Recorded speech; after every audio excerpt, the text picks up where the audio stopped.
Hello world, welcome to yet another video. In today's video, we'll be looking at Alchemist that owned, apparently. We will see. We will see what he did correct, what he did wrong. We will see everything shall be seen in this replay. Oh, well, not everything, like just some stuff. I had better readers in my life. Anyway, for those that don't know, my name is Skybook. I apparently do Dota replays. If you have a replay, post it below. And yeah, let's go. So, Alchemist. What? This was like Archon something, right? I wonder like what behavior score is this game? Okay, Archon 2. Items, they're fine, honestly. Like, it's kind of weird when you look at it, but you want a soul ring, you want bracer, you want phase boots. I don't know what they want. If you're going like soul ring, unless like you have a very spammy hero on your lane, I probably wouldn't go wand. I see you have like a seed money, so like a lot of stuff that can be bought. But in general, I think it's fine. Minus the wand, probably. But yeah, I'd much rather just get like a circle or even ring of protection or whatever the thing is called. Okay, going for the rune alone, without vision, I would probably not do that. You don't need to, like, just, if your whole team is going there, then fine, but like you yourself alone, nah, just don't show up. You do not need to risk it. Okay, there's like fight going on, you got the rune, okay, and you die. Yeah, like in general I would prioritize living over the rune. Like, you really want to like get the CS, especially as Alchemist, so yeah. You're by circled now, that's pretty good. Okay, you seem to be pulling. I would pull like completely into the range creep. Like, they don't seem to be knowing what they're doing. And like against DP, like in general, like heroes like Axe and Dead Prophet and I don't know, DK, offlaners, they naturally just like push the lanes without much problem. So yeah. Okay, so you put everything in your quick buy, the creep wave is gone. Okay. I don't want to go like too advanced, like all of this seem fine. Kinda, I guess, like for Archon, it's probably fine. So yeah,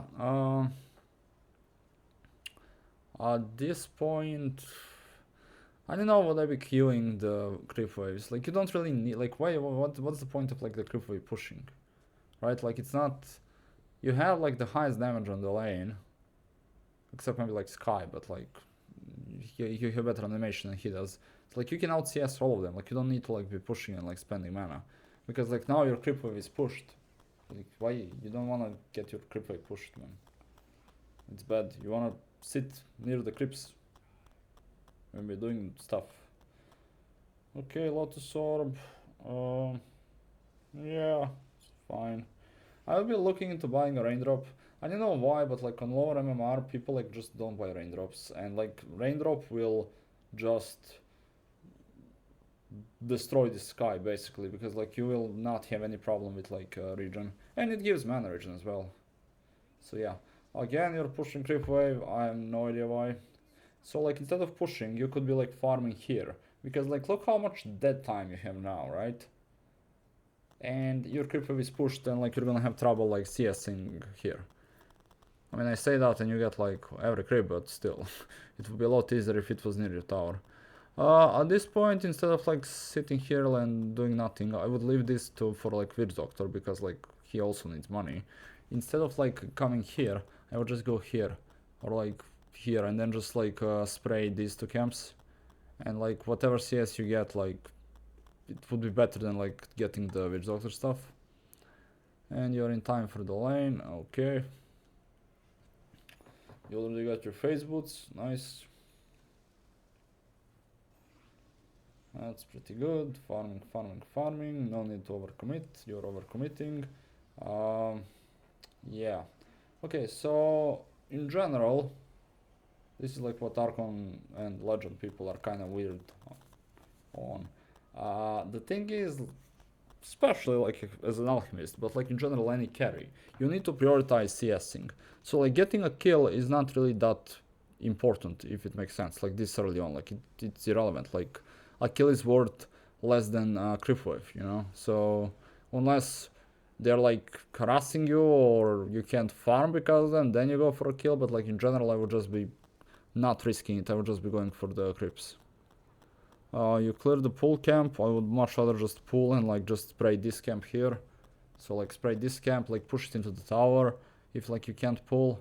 Because like right now you're not doing much. There's a lot of dead time where you're not farming, you're not hitting, you're not stacking, you're not doing anything. Because the creep wave is pushed, right? So like you are not doing anything for like a minute or something, you know? Like you're crying. Like I see that you're very desperate for creep waves, right? Like you want to get them, but you're just not getting there. And there is like a slight possibility you can die here, by the way. That's, yeah. I mean, again, it depends on your opponents. They're obviously lower MMR, so like they might not go on you, but in general, going under opponent's tower is not really, or anywhere near close to it, is not the greatest of feats.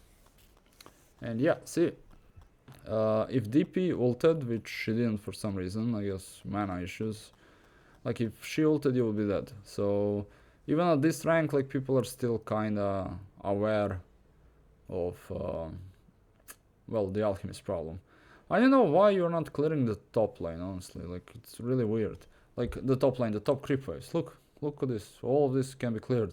You can, like, be here, like, stack these two, and then there's, like, a 4 creep waves. There's, like, 4 creep spawns. That's, like, shit ton of gold, you know? It's, like, 400 gold or something. Instead, you got, like, 30 here, you know? So just, these creep waves exist. You can even, like, I would go as far to tell you that, like, you can even go through portal and go here and like clear this, right? On higher MMR games, it is quite common for like supports to stack these as well. So when you get to higher like games, higher MMR games, you will have stacks there as well. So yeah, that's pretty good. But yeah, in general, I like your farming, like you're not leaving your lane, like you have free farm here, no reason to leave it. The shit I've seen on Archons, man. I am not. Yeah. This looks pretty good. But yeah, you're pushing the lane. You see him. I would just be back because yeah, it's unlikely he's alone. Just retreat into the jungle. Farm. Aha, here. Pull it. Oh no. Okay, no. Yeah, yes. Stack. Nice, man. Well played. Good. Very good. Okay. So, when you see 3 people, I would just leave. Just TP out. Like TP, okay, no mid tower, but like TP bot, TP whatever. Like just leave this lane. It's when you're this close to Radiance. I mean, okay, you're not that close. Like you're still, well, 2000 behind, but like you're an alchemist. Like you farm fast. You're like 2 or 3 minutes away from it. Yeah, I would just be like concentrating on farming instead of fighting.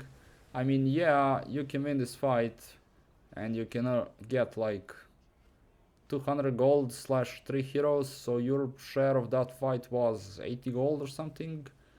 That's when you're an alchemist, man. Like that kill was worth the same as this small camp, right? And there is a possibility of you dying. Not a big one because they are kind of weird, I guess. Like Puck is not there, and yeah, Puck is on the other side of the map for some reason. So like you can fight PAs here also for some reason. But yeah, in general, I would just be prioritizing farming.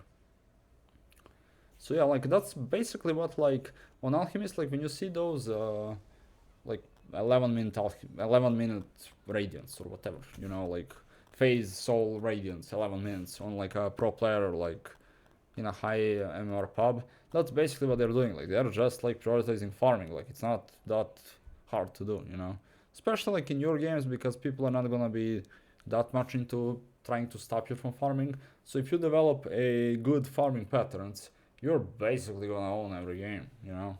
Like it's very rarely like you're gonna lose. And okay, so you're sending a message to someone or something. And yeah, so like farming patterns on Alchemist. In general, on the lane, you want these two camps to be stacking them all the time and farming them. If you can't stack them, right, because they're pushing into you, you want to be farming them all the time. And if you can get these two as well, that's pretty much good as far as laning goes. After laning, you want to go triangle. Again, in higher MR games like this, all will be stacked. So like you want to go triangle and you want to play on this. Can I write? I cannot write. Yeah, I can't. You wanna basically play around this part of the map here. So yeah, like you being here when literally everyone is missing. Yes, you have radiant, but it's not like you're unkillable, man. Like just DP ult into Puck ult into Sky is just not survivable. You're going Mage Slayer. I don't know why. I mean, theoretically it's good, but practically, no, even theoretically it's shit. Like Mage Slayer, I assume you got it for the like Sky damage and like DP is like magic somewhat, and there is like Rasta that's like damage. But instead of getting Mage Slayer, like okay, so when you're playing Alchemist, you need to think about your slots because you will get 6 slotted, right? And you need to know what you want it, like what those items are gonna be. Like Mage Slayer is just gonna take like 1 slot for no reason. It's not good enough. Like you're like getting, I don't know, Skadi, right, is a lot better than Mage Slayer, like despite the lack of, I don't know, magic resistance or whatever like Mage Slayer does. So like you need to be mindful of your slots. In general, this game, you are buying Mage Slayer for magic damage, but you're not really afraid of magic damage as much as like disables. So like silences and like slows and like, I don't know, hexes and stuff like that. Like a lot of that can be mitigated by just buying Manta, right? Just buying regular Manta. That's kind of the main thing. Like that's all of that will be gone, you know, if you get a Manta. So oh, this PA, nice. So yeah, that's about the item choices. I like the idea of like going Mage Slayer. Like shows that you're kind of thinking, like you're just not following the guide, which is always better than just getting it. But yeah. So you died here. Diving in general, diving tier 2 when like fucking tier 1 is alive is a big no-no, man. Diving it as a carry is borderline grief. Like you do not want to be doing that, like just at all. Diving it as an Alchemist carry is like even worse, man. Like think about it. You have currently, wait, let me check the game. So this game that you owned, right? You were at 760 GPM, right? And you died twice for no reason. So like those 2 times you died, you were dead for like 2 minutes or whatever, right?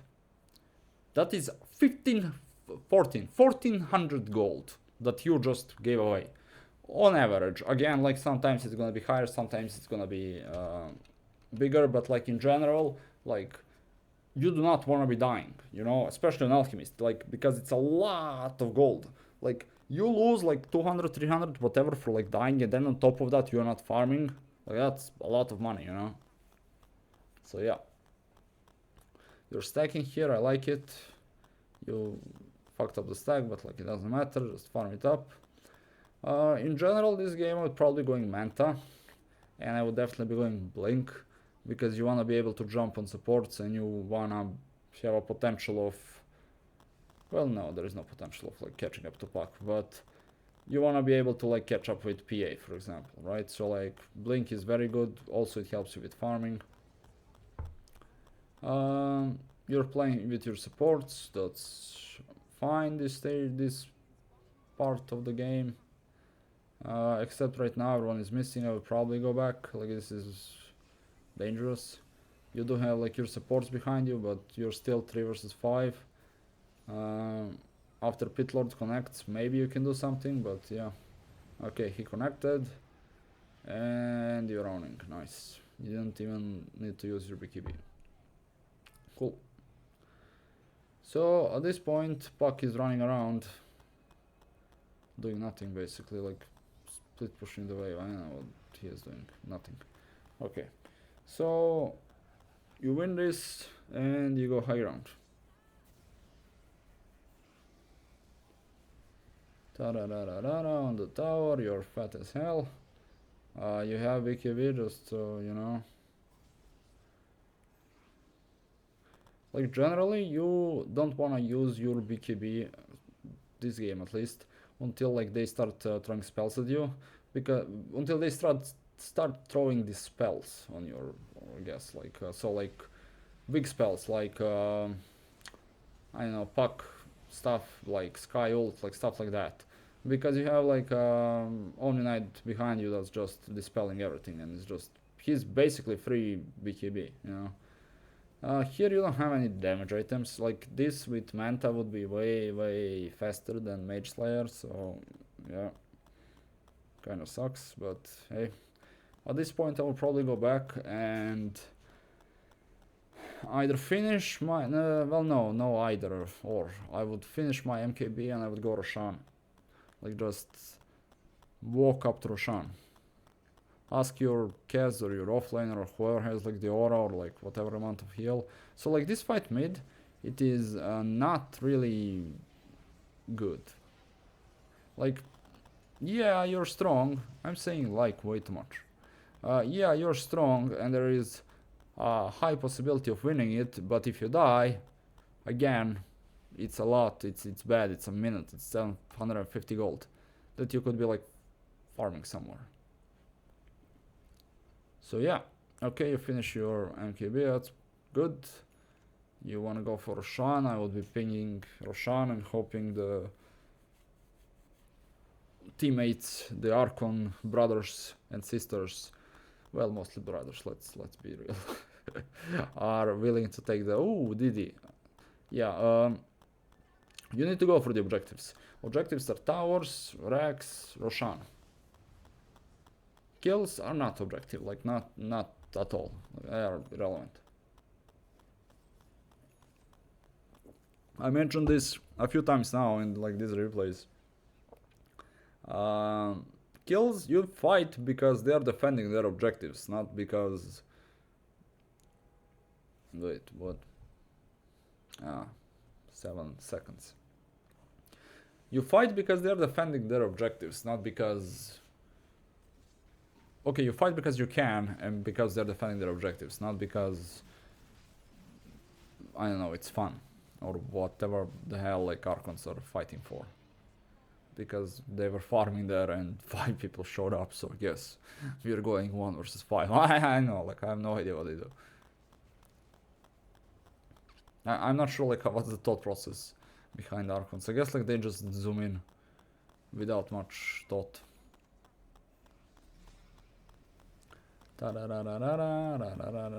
You pop your ult.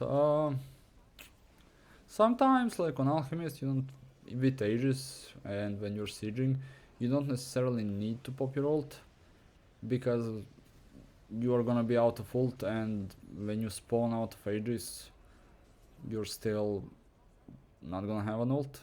Okay, so tipping out, yeah, tipping out is correct. I like that you tip it top, not mid. I mean, yeah, top had like more farm, but mid is priority as far as pushing goes. So yeah, Bashor, where are you gonna put it, man? That's kinda the problem. Alchemist face. There are no slots. You're gonna get 6 slotted and you need to be very careful what items you wanna get. Ta-da-da-da-da-da, ta-da-da-da-da-da. Everyone is missing. Like, why are you hitting? Okay. Is there a point of hitting a tower when it's glyphed up and everyone is missing? Because I don't think there is. There is no, yeah, there is no. Kaz is parrying the wrong side. There's like no point in, you know, doing that. So. Ta-da-da-da-da-da, you still have Aegis. You should push, like, you should definitely take this fight. If they wanna fight, they wanna fight. Very nice of them. Yeah, Aegis used. Now it's time to pop your ult and die. Your team left. Oh no, they also died. Just guess left. Okay. Yeah, that's kind of the thing. With Aegis, you don't necessarily need to pop your BKB, unless like Aegis is 5 minutes, for example, right? Then it's fine because you BKB and like you leave or whatever. But in general, if you have Aegis, you don't need to use BKB. The same logic with the ult as well. So are you guys gonna group up? Yeah, you are. Honestly, as far as like Archon games go, this is pretty organized. Like the shit I've seen. The absolute like free for all chaos incarnated I've seen. So yeah, it's pretty good. I don't know like if someone is coordinating this or it's just like the team that's doing this on their own accord, but pretty good. Okay, so you are now fatter than God himself, and you have successfully soloed their base, and 5 of them. Okay, not bad, not bad. Damn, like this was actually short. When you said you owned, I didn't expect that it was gonna happen so fast, you know? But yeah, okay, first things first. Let's summarize. First of all, well played. You showed them who's the boss. Like unironically, like really, like well played. Like you play this, I think, above average, for as far as I've seen like Archon's play. So like you play this above average. That's pretty good. Things you're doing good. You're good at CSing. You're good at recognizing when to cast spells. You're good at going for objectives, and generally you're pretty good at farming. No, things you're bad at. Farming patterns, they can be improved. I know like this is gonna sound contradictory because I said you're good at farming, but you can improve those. Like despite you being good and above average for Archons, as far as I've seen, it can still get better. Try to farm in a way that is keeping with your goal. Your goal as a carry, it is to split push and it is to get the objectives. So try to keep that in mind. In general, triangle gives way more money than regular stuff. Try to hit neutrals as much as you can and try to downsize your dead time, right? Like there was a lot of time on the lane when you were just not doing anything. So yeah, that's I think pretty much it. Apart from that, well played, man. GG. Have a nice day, everyone. Again, if anyone needs like replay review, let me know. I'm running low on the replays, so I need like the backlog of replays. So if anyone needs one, let me know. Have a nice day and thank you for watching.